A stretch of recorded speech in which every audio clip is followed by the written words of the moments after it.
Hi, friends, and happy January. I've always wanted to share a more holistic slice of our life, and this is the year.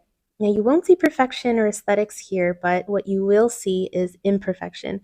Mismatched furniture that's only been replaced once it's been fully loved by us, lots of kids' toys, and also happiness and just a true joy for life. And if this isn't for you, I promise I will not take any offense. So I am humbly offering up our piece of heartfelt honesty as we begin our journey. Now, while I'm folding away my holiday decorations, much like I folded away the previous year, I look around my home. It's still pretty dark here in the mornings in the Pacific Northwest, so we have to make do with what little sunlight we have right now. And I've managed to cut the fat off of lots of daily rhythms that no longer served us. I've always loved January, the premise of a new year, because I feel it's a season for deep transformation, for silence and grace and betterment. And this year, I realized that after many years of goal setting, of lists and commitments and to dos, something shifted in me.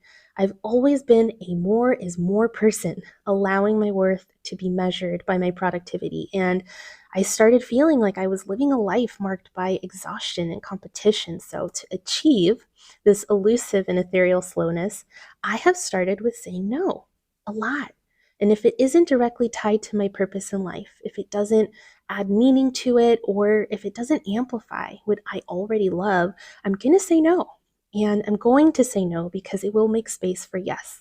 Yes to being able to stop, to rest, to breathe, and connect, because that's where I have found life is for me. That's where the joy lives.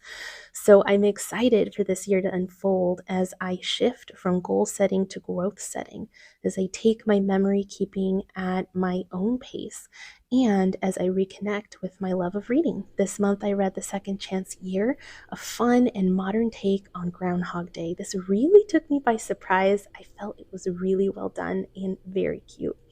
Thank you so much for joining me today. Feel free to pop in the comments and say hello, and I hope you have a beautiful rest of your day. Bye!